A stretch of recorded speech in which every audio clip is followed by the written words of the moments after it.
عبيد البيادة، أحب أقدم لك عرض أوفر غير عادي لا يمكن هتقاومه. لو زهقت من البيادة بطعم الورنيش أحب أقدم لك البيادة بطعم الأورنج. انزل، الحس، استمتع، اتمزج. أنا عارف أنت دلوقتي لسانك مدلدل مش قادر. أنا بقول لك حاجة، عرض مجاني. تلحس واحدة تدفع 10 جنيه، التانية ببلاش. اتفضل، أنا تحت أمرك. نرجع نرجع لموضوع الفيديو الأصلي بقى. في أحداث الكاتدرائية أيام مرسي، أنا قريت الخبر ده. الخبر معناه من الآخر إن توادرس بيطرقع لمرسي بسبب أحداث الكاتدرائية. على فكرة لو تسألني إيه رد فعلي أقول لك أنا فرحت جدا، عرفت كده إن مصر على الطريق الصحيح، إن خلاص ما عنديش رئيس أنا بعبده، ما عنديش رئيس أنا بخاف منه. وعلى فكرة ده من على موقع البي بي سي، عشان بس لو حد عايز يعرف منين.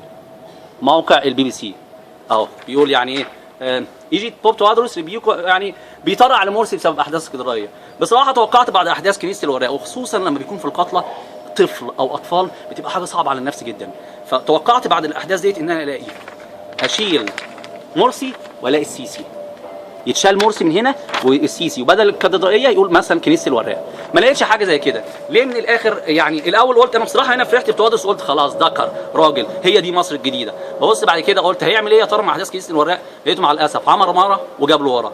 بس لان هو طبعا عارف لو كلمه مع السيسي، هي السيسي اول حاجه يقولها له في ايه راح امك، احنا دافنينه سوا، احنا خنا سوا، تآمرنا سوا، وانت فوضتني بالقتل. بس انا نفسي بقى اسال توادرس كلمه مهمه قوي، او على حاجه مهمه قوي. ايه اخبار محبتك؟ ولو هي دي محبتك، ما كراهيتك شكلها ايه؟ محبتك تفوت بالقتل، ولكن كيف حال كراهيتك؟